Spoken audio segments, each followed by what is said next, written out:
Máximo, gracias por venir. Muchísimas gracias. No, gracias a vos. Gracias por la invitación y feliz día para todas y todos. Muchas gracias. Los que ejercen el oficio con responsabilidad. Charlábamos hoy con Cintia. A veces, qué sé yo, el calendario no se mueve, sabemos que venía, y de repente el presidente genera que la visita sea mucho más particular aún.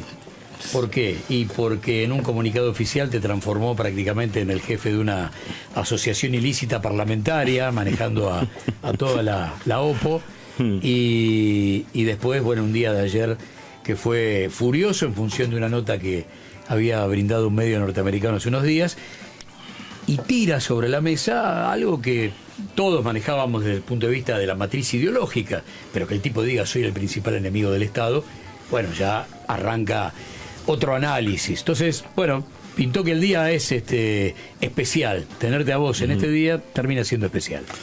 No, bueno.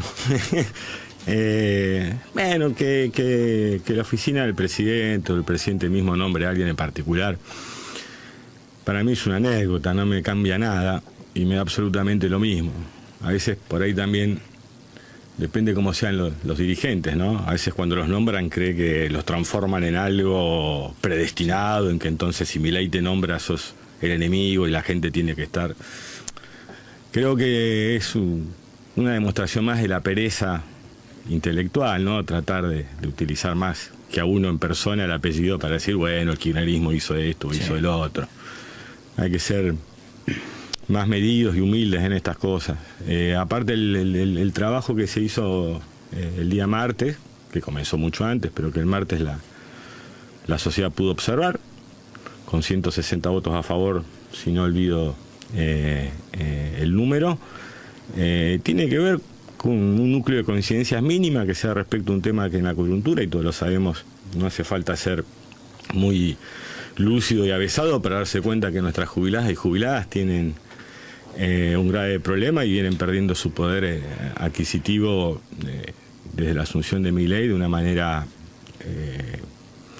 dramática. Entonces creo que lo que se logró tiene que ver más, aparte, uno pone un granito de arena y no soy una sola persona. Colaboro para que podamos construir entre todos ciertos límites que nos permita discutir después, sí, desde la óptica política de cada uno, una sociedad mejor. Bienvenido que por ahí estemos, en este caso, encontrando una base que quizás tendría que haber sucedido mucho antes. Cierto. Pero no importa, si no vamos a estar cuestionando el timing y los tiempos, y acá ninguno es back central para hablar del timing, ¿no? Ninguno es número 2 y 6. Y colaboramos con eso, y creo que el trabajo que hicieron, por lo menos en nuestro bloque, el jefe de bloque Germán Martínez, que hizo Cecilia, que hizo Doña Penaca, que hizo Victoria, Hackman, creo que dio resultados, y creo que la verdad, los que realmente se ponen la 10 y transpiran para que todo ocurra, porque finalmente a uno en un momento le consultan, che, tenemos el artículo así, ya no es el FGS de esta manera, uno lo lee, está más o menos de acuerdo, consulta también con otras personas, porque uno no hace política solo, y nadie debiera hacerla solo, aparte, ¿no? Entonces se dio una síntesis, salió el proyecto no que era de mi bloque, sino que era del diputado Tetaz, y bienvenido sea por los jubilados y jubiladas. Digamos, yo creo que las cosas, y lo había planteado hace un mes atrás, que no había que fijarse, es como si uno al momento de la votación del fondo, porque Milei votaba en contra, bueno, entonces no puedo votar en contra. Bueno, cada uno desde su motivo, desde su óptica, mira la realidad y actúa en consecuencia, más cuando pertenece a una fuerza política como la que pertenezco, y que hizo un esfuerzo enorme, que colaboró de esos 160 votos, 99. Bueno, nos faltaron por diferentes motivos personales una compañera diputada y un compañero diputado. Colaboramos, pusimos todo arriba de la mesa. Bueno, el presidente tiene la capacidad de veto también, y eso es parte de la democracia. Bueno, ya lo adelantó, ¿no? Lo adelantó y no hay que... ¿Y qué pasa si se sanciona la ley y la veta? ¿Se va a insistir? Y habrá que ver si se consiguen los números para insistir, y si no, por lo menos habrá un sector de la sociedad que entienda que hubo una firme decisión en varias fuerzas políticas de proteger y mejorar los ingresos de los jubilados y las jubiladas. La democracia es así, funciona así. El presidente tiene poder de veto y lo puede ejercer libremente. No puede enojarnos tampoco. Y creo que por lo menos se encendió una lucecita de esperanza para entender que tenemos que tener acuerdos de base y después sí discutir qué sentido y rol debe tener el Estado en la sociedad argentina, en materia educativa, de seguridad, salud, previsional, como en este caso. Pero por lo menos fue un pasito y un poquito de esperanza para quienes han trabajado toda la vida, porque aparte hay situaciones muy mentirosas, ¿no? De repente uno escuchaba discursos, 3 millones de jubiladas y jubilados que no hicieron sus aportes, y la verdad, tanta miseria y mezquindad respecto de esas jubilaciones, porque muchos de ellos han hecho sus aportes y los diferentes modelos económicos en algún momento los expulsaron del sistema de trabajo y quedaron colgados ahí en el bordecito del mapa. Pero fíjate cómo ponen la responsabilidad en la víctima. Claro, no, y habría que pensar qué sería de esas 3 millones de personas, de ser ese el número, habría que mirarlo bien igualmente, de no tener un ingreso. Porque no es que si no están en la nómina del ANSES las personas no existen. O dejan de tener hambre, o dejan de enfermarse, o dejan, como podría querer hacer cualquier abuelo o abuela, regalarle un librito para pintar a los hijos, a las hijas, un pijama, qué sé yo, las cosas más básicas de la vida de las personas a las que nosotros aspiramos. Después cada persona tendrá más, menos capacidades, más, menos voluntad, pero ofrecer un criterio de partida lo más similar posible quizás sea un buen comienzo. Hay un tema, volviendo a todo esto que vos decís, pero enfocando puntualmente en el rol del Estado, ¿no? Porque Milei es como si actuara en distintos planos. Por un lado hace esto, ponen públicamente, redes sociales, retuitea, la oficina, la comunicación oficial los trata de degenerados fiscales y plantea, ¿no? O sea, es muy fuerte. Te reís. Impresionante. Y sí, porque la verdad que es la laraca, ¿no? La sobreactuación. Creo que hay que es para mí es un conservador más, cuando se corren las luces, la actuación, ¿no? Como un poco describió Cristina en aquel documento de Showman, cuando se corre es un conservador más, con ideas que son totalmente viejas, obviamente que están expresadas por una persona que tiene las características que tiene. Y cuando dice que él va a destruir el Estado desde adentro, que es un topo del Estado. Y bueno, ahí calculo que también la sociedad deberá ver y entender qué significa eso, ¿no? También creo que rediscutir el rol del Estado creo que es correcto. Creo que es correcto y creo que tiene que ver también con los desafíos de ofrecer un futuro mejor y en este presente. Ahora, destruirlo, no sé, yo si fuera una persona que va a invertir en la Argentina y todo, quisiera tener un Estado presente, previsible, obviamente que pueda simplificar. Por ejemplo, el Estado tiene la responsabilidad de dar de comer, o sea, en el sentido de generar las condiciones de la Constitución y todo, garantizar el trabajo, salud, educación. Porque pareciera que eso no tiene que hacer el Estado, o sea, según Milei y con el consenso que eso genera. La idea del Estado, mira, por ejemplo, en el tema de alimentos, lo ideal es que nuestra sociedad vuelva a comer en familia, que la mayoría de nuestra gente pueda comer de vuelta en su casa, pero obviamente ante las magnitudes de diferentes crisis económicas surgen, gracias a Dios, la solidaridad de muchas personas, en su mayoría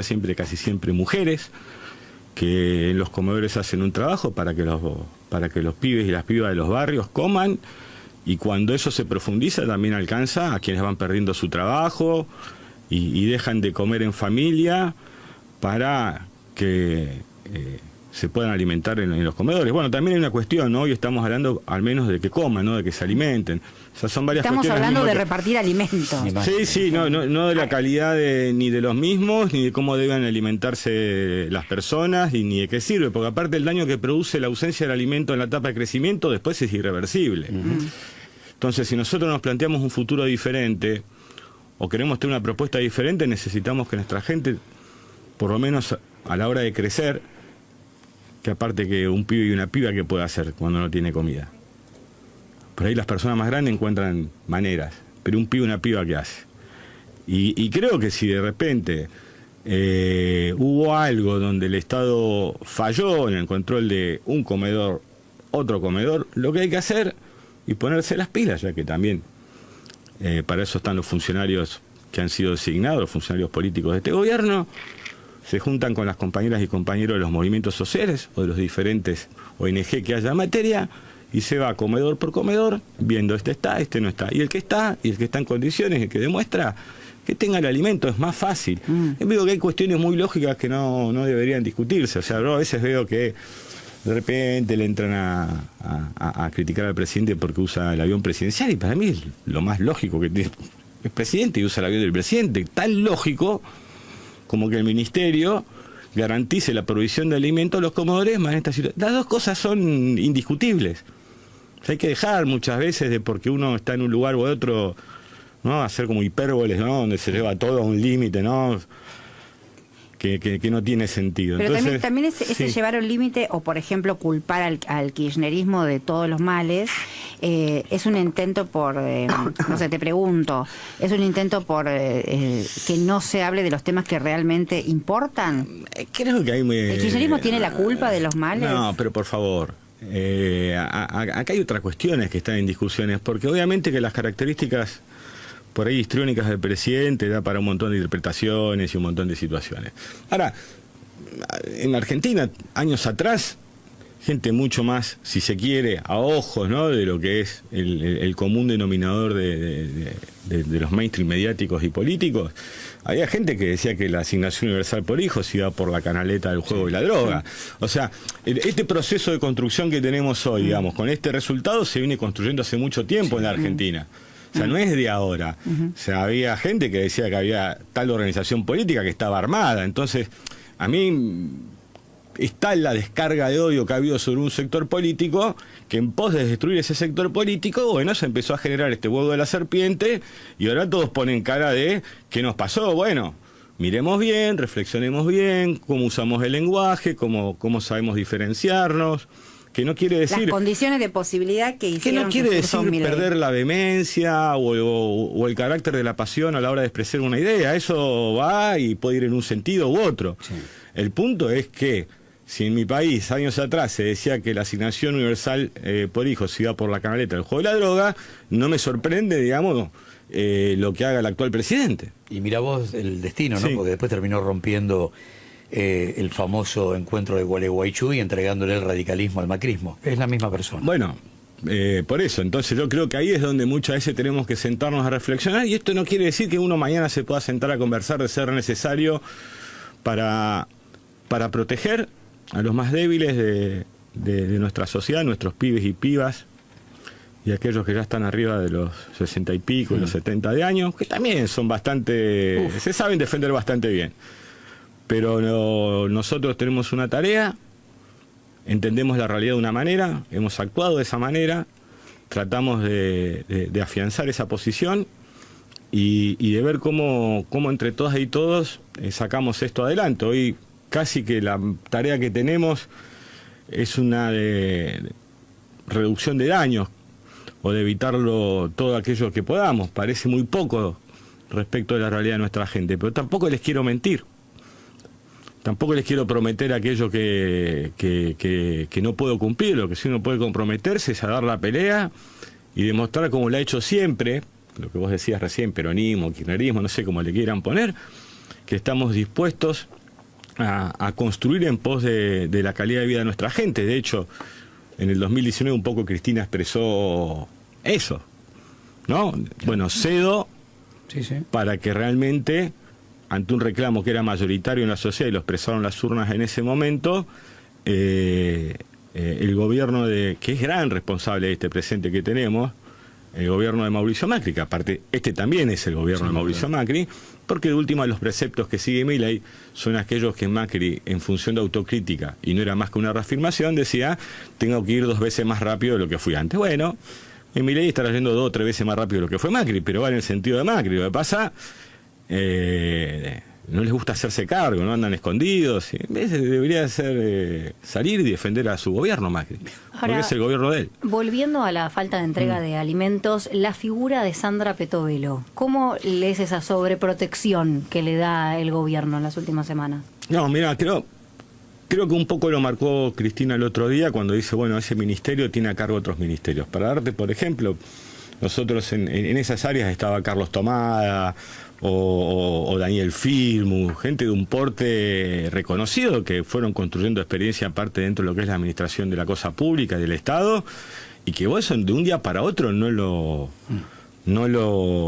abordás de manera simple. Si vos te pones a pensar los ministerios que hoy se transformaron en secretarías o en diferentes áreas,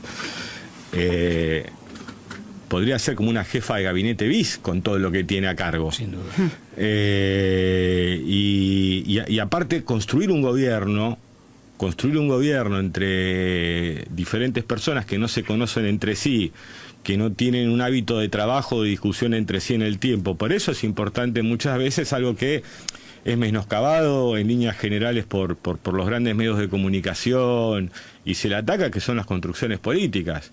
Generalmente lo mejor que puede pasar cuando las construcciones políticas son previas, cuando llegas a gobernar, hay un nivel de conocimiento entre quienes las integran, más allá de las diferencias, los debates internos que la crucen o que tengan en la coyuntura, que hace que la gestión mejore y no que tengas que conocerte. Para hablar en términos futbolísticos, no te conoces el día del debut en el Mundial.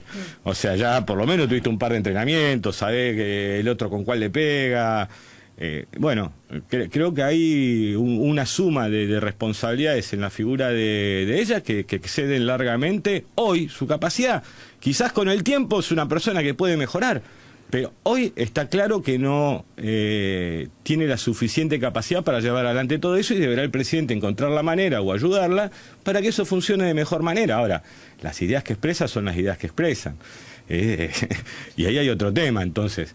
Es muy difícil que quienes integran un gobierno escuchen a quien lidera ese gobierno decir que lo quiere destruir el Estado y que tengan una actitud diferente en el ejercicio de la gestión. Entonces creo que deberán, digamos, rediscutir entre ellos, reordenarse, porque realmente lo que sucede en materia de los alimentos y los comedores es de carácter inexplicable. Algunos los pueden caracterizar de inhumano, cruel, claro, sí, claro, porque estamos hablando de lo mínimo de lo mínimo. Sí. Nadie le está pidiendo una alimentación balanceada, proporcional, nutritiva, sino poder llenar la panza. No me acuerdo que había un reportaje que le hacen a Maradona hace mucho tiempo, donde él contaba que a la hora de la cena, él siempre durante mucho tiempo se preguntó por qué le dolía la cabeza a Doña Tota. ¿Y qué hacía Doña Tota? Doña Tota no comía para que coma él, Lalo, los hermanos. Bueno, esa es la Argentina, ¿no? No entender esas cosas no es correcto, y la verdad que gobernás a todos y todas. Cuando vos sos presidente de la Argentina, gobernás a todos y todas, y eso el presidente deberá entenderlo más allá de las ideas que él profesa. Yo le había escuchado un reportaje, bueno, ¿qué esperan de alguien que es liberal libertario?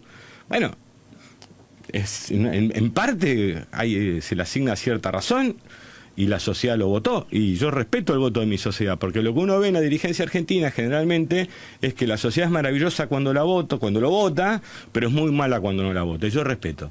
Cuando han elegido a Néstor o a Cristina o a quien hayan elegido, yo respeto el voto de la gente y trato de comprender dónde fallamos cuando perdemos y qué tenemos que hacer, digamos, para no repetir errores que nos conduzcan después a graves tristezas o desilusiones y a una descomposición social que deriva después en la elección de un presidente al que no se le presta más atención que por su carácter antipolítico. Pero vos no culpás al votante de Milei. Digo, porque me imagino que una persona que votó a Milei no lo votó para que le diga que haga lo que sea para no morirse de hambre, ¿no?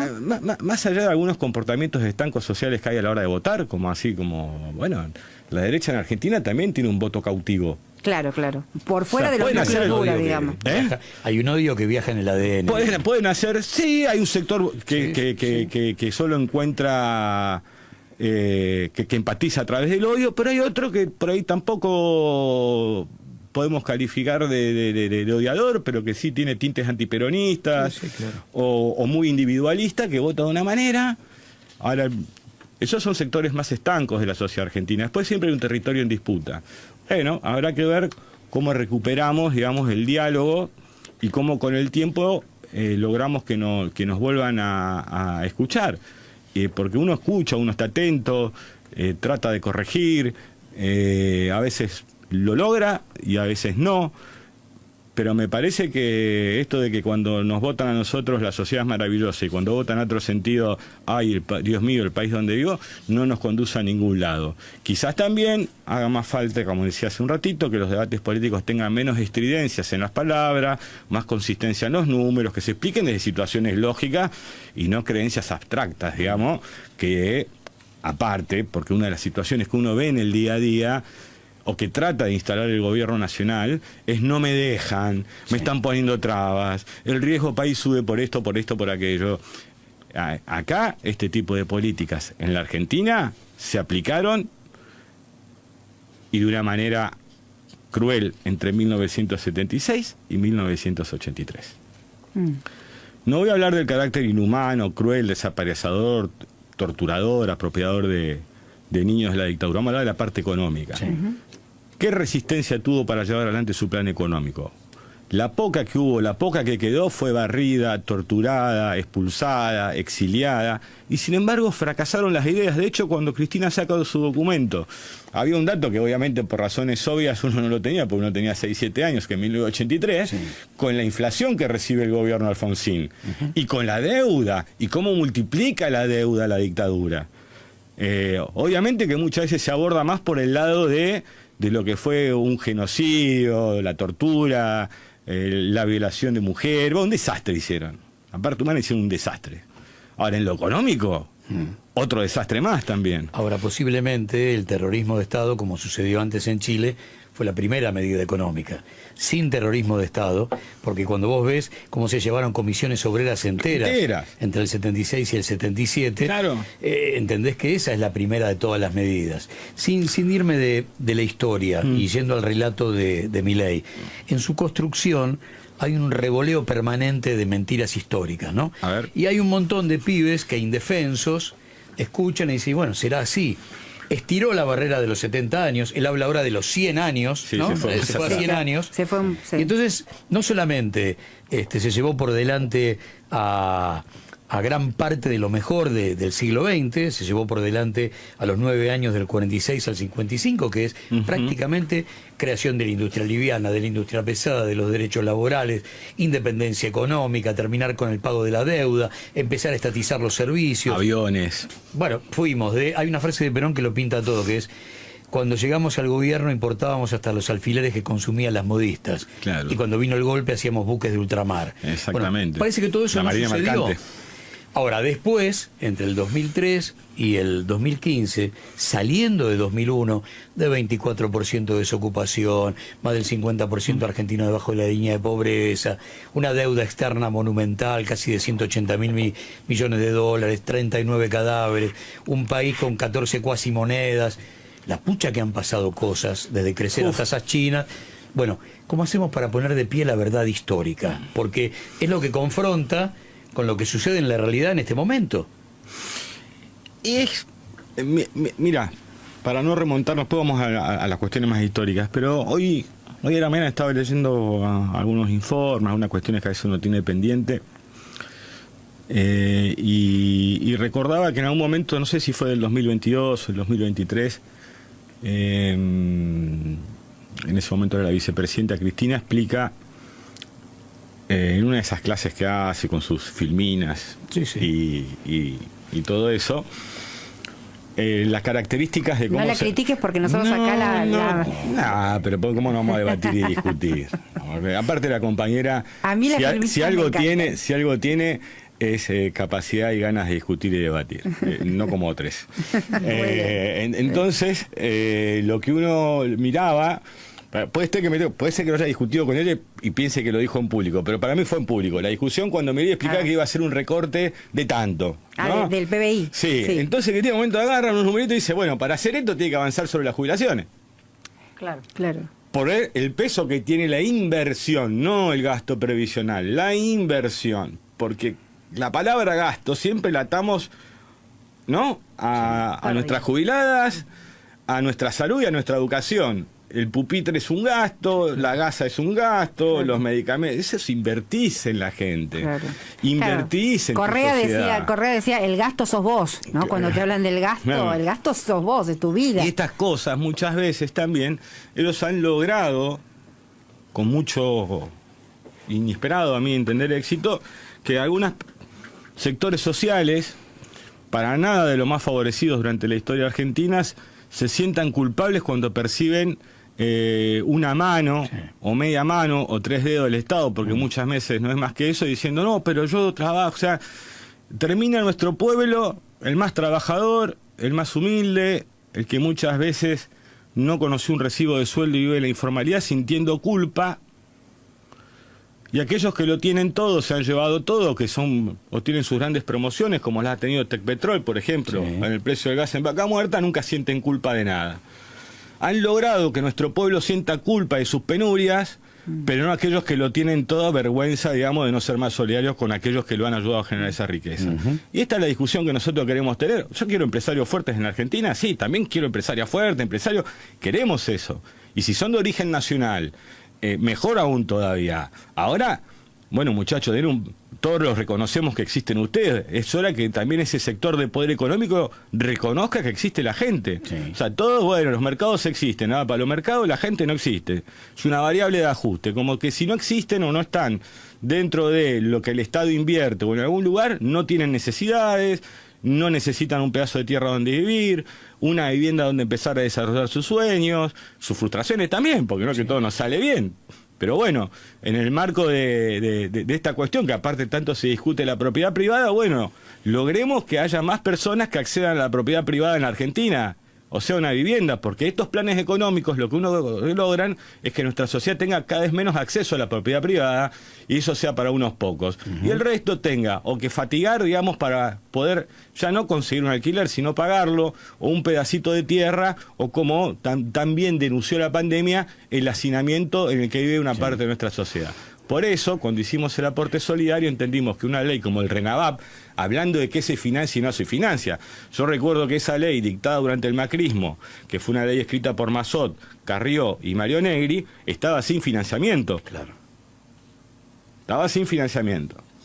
Y construimos el financiamiento a partir del impuesto del país, una sugerencia a quien fuera presidente de la Argentina, Alberto Fernández, y después también lo pusimos como uno de los destinatarios de inversión de ese aporte en la ley de grandes fortunas. Entonces, si tenemos un poco de creatividad y un poco de audacia, seguramente vamos a ir encontrando las maneras para contar con los recursos. Pero aparte, bastante inexplicable. Si vos tenés una ley como el RIGI, que hace que la Argentina pierda grandes ingresos y al mismo tiempo pataleás porque decís que me quieren romper el equilibrio fiscal, bueno, cambia el RIGI.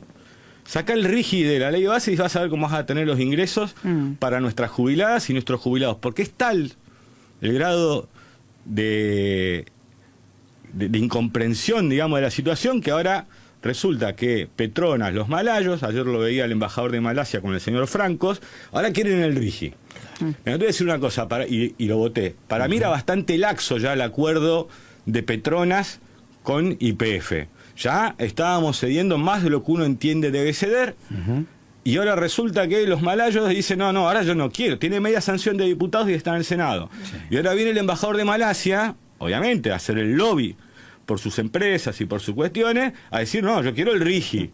No, señor.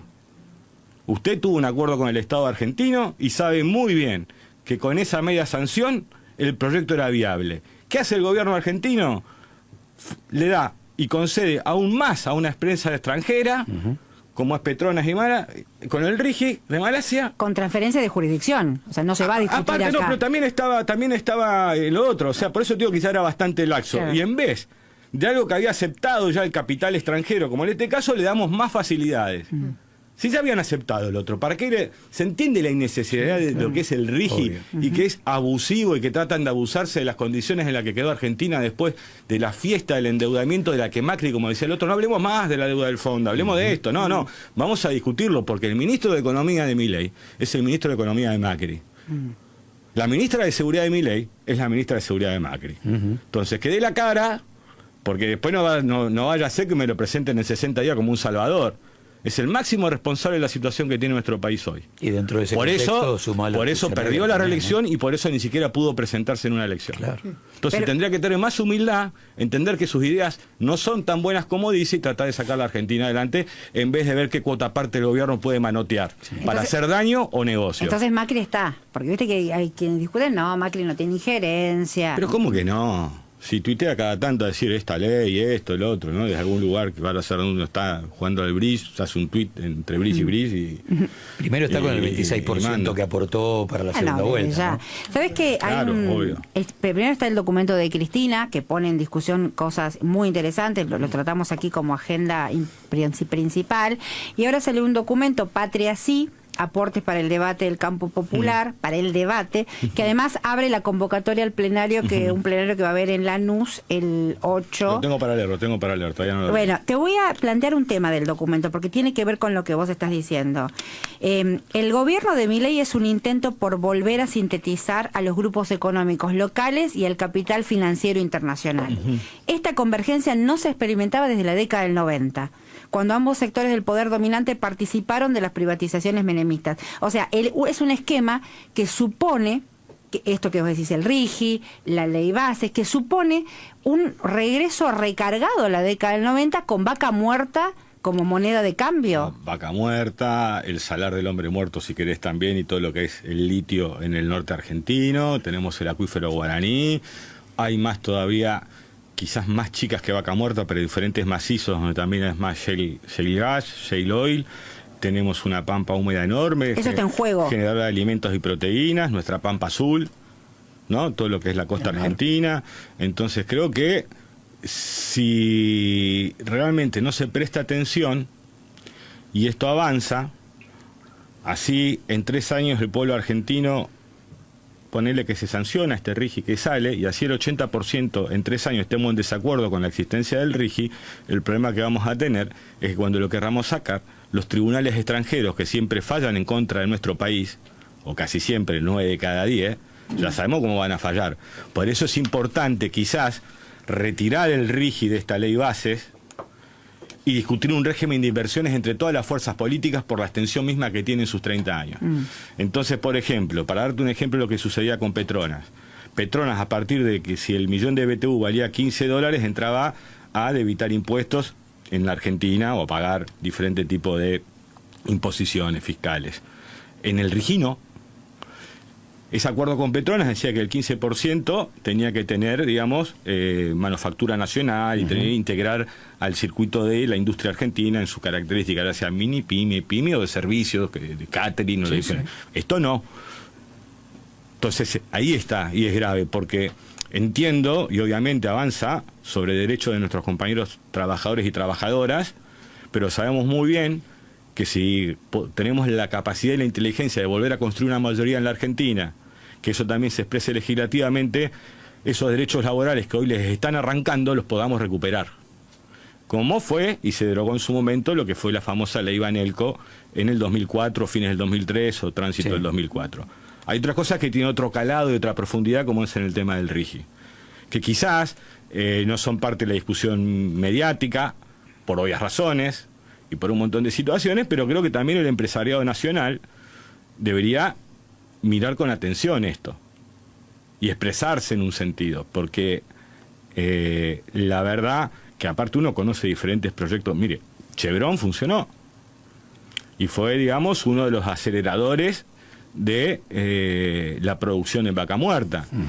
Te podría decir allá al costadito de Perito Moreno, en Santa Cruz, la producción de oro y plata, o lo que es Cerro Vanguardia también desde el año 97 y con participación del Estado. Sí. Y Quizás sea otra funciona, cosa, pero están sacando, digamos, minerales en la Argentina hace 27 años y en asociación con el Estado y funciona. Funciona. Hay que tener la inteligencia suficiente y salir de molduras que nos conducen, digamos, a fracasos. Y en ese sentido, esta cuestión hiperdogmática, digamos, de los gerentes, digamos, del poder financiero y económico, a todas luces nunca le sirve a nuestro pueblo. Sí. Y está visto. O sea, no hay que enojarse. Cuando erramos. Cuando erramos. Un poco lo explicaba el otro día Cristina también respecto a cuando dice, miren, nosotros en el 2015 dejamos con tantos programas sociales la Argentina, después pasó esto y esto. Bueno, ¿cómo reconfiguramos? Hoy deberíamos, como fuerza política, lejos de un Twitter y mostrarnos una foto, estamos discutiendo qué hacer, trabajar lejos, digamos, de ese sistema de redes, de protagonismo que enferman a las dirigencias, para realmente ver cómo abordamos y mejoramos algo que no funcionó como todos deseábamos que funcionara. Entonces, creo que parte de la discusión política que tenemos que tener es esa, y creo que ojalá la sociedad se integre y aporte, porque si ella no se integra, si ella no se involucra, complejiza aún más, digamos, esos factores, porque la sociedad cuando participa ordena las vanidades aparte. sí. ¿No? En Los ese egos, ¿no? sentido, Todos bajan un poquito. Las enormes marchas, por ejemplo, del 8M, la marcha de mujeres, la marcha del 24 de marzo, la marcha del 1 de mayo, que fue la última la de las universidades. O sea, ¿crees que ahí está la fuerza movilizadora? Massetti diría, los que luchan y lloran, ¿no? ¿Crees que o será por el mismo sistema hegemónico va a buscar una salida? Creo, a ver, creo que fue la marcha del 23-24 de enero, después tuvimos 8 de marzo, después tuvimos 24 de marzo, después tuvimos la de universidades, con sus matices, sus diferencias, porque son marchas heterogéneas, aparte en su composición.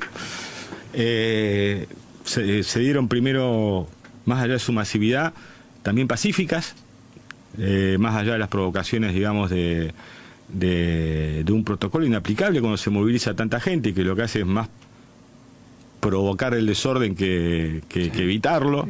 Y yo calculo que lo que todos queremos es que ni un manifestante ni quienes custodian, digamos, por instrucciones de sus superiores diferentes lugares salgan lastimados. Y además se ejecuta más en pequeñas marchas. Eso generalmente uno trata de evitarlo constantemente. Puede ser que a veces tenga de carácter inevitable, y sí, puede ser. Pero hay que tratar de evitarlo lo más que podamos. Ahora, lo que uno entiende y ve en esa movilización de un sector de la sociedad, bueno, tenemos que buscar que se traduzca en participación también más activa de diferentes ámbitos, y nosotros tener la inteligencia suficiente para construir también esos ámbitos, y que pueda fluir una discusión que necesita de una mirada donde la experiencia de todos estos años no sea obviada. Porque si vamos a obviar la experiencia, vamos a tener un gran problema. Sí, ahí es donde, por ahí te dejo la pregunta picando, nos vamos a ir a las noticias en 4 minutos. Pero hay procesos históricos, pero estoy hablando de anoche, ¿no? Cuando estamos hablando de 2015, 2005 y 2010, proceso de desendeudamiento con casi quita del 70%, que posibilita dejar un país reordenado después de la locura, el pago al fondo efectivizado casi en tándem con Brasil, en un gesto geopolítico impresionante de Lula y Néstor, que nos pone otra vez con la soberanía política y la independencia económica al alcance de la mano, y poder comenzar a gobernar desde un lugar absolutamente propio. Hay un montón de situaciones que hoy parecen desdibujadas, que nunca, es más, te diría, para muchos nunca existieron directamente, nunca pasaron, no fueron parte de la República Argentina, y sin embargo se explican por default. Macri toma la deuda que toma porque Néstor la deja en cero, si no hubiera sido imposible. Macri toma la deuda que toma con los privados antes de la deuda con el fondo, por el grado de desendeudamiento, aquello que había dicho Duhovne en alguna oportunidad, si no hubiera sido absolutamente imposible. Si hoy estamos hablando de la posibilidad de volver a bajar persianas de pymes, y ya habían muerto en el macrismo cerca de 30.000, fue porque durante un lapso de la Argentina de 12 años se triplicaron. Claro. todo eso es lo que hace mirá, hay un porqué, y ese porqué está oculto, está enterrado, pero a 10 kilómetros bajo tierra, y es lo que a uno le preocupa tanto, no esté en el seno de la discusión política, que a veces se lo afana la coyuntura. No, ahí el problema también son las miserias, ¿no?, de las dirigencias. Las miserias de las dirigencias. Sí. Y de eso se alimenta Milei. Si algo sabe hacer, y si de algún lado brota su poder o ascendencia sobre sectores sociales, es que sabe administrar y sacar provecho de las miserias que todos tenemos. Los modelos económicos no potencian nuestras virtudes, potencian nuestras miserias. Sí. Y algunos creen que reconocer el proceso de desendeudamiento es fortalecer la figura de Cristina. Claro, obvio. Y gana Milei. Entonces yo creo que este tipo de situaciones son las que realmente uno quiere discutir, porque como bien decías, cuando el macrismo llega a través del voto de la gente a la Casa Rosada, su ministro de Economía, Duhovne, sí, habla de un extravagante desendeudamiento. De hecho, Macri, me acuerdo que en una reunión ahí apenas a los días de terminar y concluir su mandato institucional, dice que él le decía a sus funcionarios que la corten con el endeudamiento porque esto se iba a la M. Sí. ¿No? Después dice otra cosa, a las 2 semanas, a las 4 semanas dice otra, entonces ya Macri ha explicado lo que pasó en materia de endeudamiento durante su gobierno de 10 maneras diferentes. Tenés que elegir una, la que más te cierre o quieras y punto. Sí. Una inconsistencia llamativa para alguien que ostentó la primera magistratura de nuestro país, ¿no? Que es el lugar donde cada argentino y argentina, calculo, en algún momento debe pensar cómo me gustaría poder ser presidente o presidenta para poder representar los intereses de mi gente de la mejor manera. Entonces creo que ese no reconocimiento, porque aparte en el momento que se toman esas decisiones, y esto sí hay que tenerlo en cuenta, hoy están vistas con los resultados positivos. En el momento que se transitaba, no era tan así. No, por supuesto. La relación de fuerzas no era encarar. Sí. Y ver y estar dispuestos a dar una pelea más que a perdurar en el poder por hacerlo. ¿No? Era una tensión entre lo que se podía y lo que se debía. Sí. Y tratábamos siempre de acercarnos más a lo que se debía. A veces sí, te toca, me dio hasta acá. Entonces lo que siempre tenemos que tener en cuenta que nuestra gente no te pide que des todas las peleas o que las ganes todas, pero lo que no te va a perdonar es que huyas de ellas. Que no las des. Es que no las des. Después, obviamente, tenemos que acompañarla de resultados. Sí. Porque si no, te deberá buscar a alguien que dé las mismas peleas y pueda obtener esos resultados. Eso está bien y es lógico, y nadie se tiene por qué enojar, ni nadie es imprescindible, por más que hay mucha gente que se cree que es imprescindible, no es imprescindible. Hay que saber estar en los lugares que hay que estar. Hay muchas personas, y esto sucede y es transversal a todas las fuerzas políticas, que se creen que si no están ellas hay que romper todo. Yo tengo otra mirada sobre esas cuestiones. Tengo una mirada mucho más quizás por la forma también y por lo que me tocó atravesar, por la figura de ellos, de saber tener el rol y el lugar sin pensar que si uno no es tan protagonista de algo, es un demérito o está mal. Uno tiene que estar en el lugar que realmente la fuerza necesita y cumplir esa función. Y cuando no lo puede hacer, ¿sabes lo que tiene que hacer? Irse. Claro. Máximo Kirchner, aquí en la M750, más de 40 minutos, tenemos que irnos a las noticias, estamos pasados, Gus, ¿te parece? Sí, gracias, Máximo. No, por favor, gracias a ustedes. Por sí, es con más kirchnerismo. Para mí es con la gente adentro, como siempre. Con la gente adentro. Con más kirchnerismo y con la gente adentro. Nos vamos a las noticias. Sí, dale, gracias, Gus. No, gracias a ustedes. Gracias, Máximo Kirchner.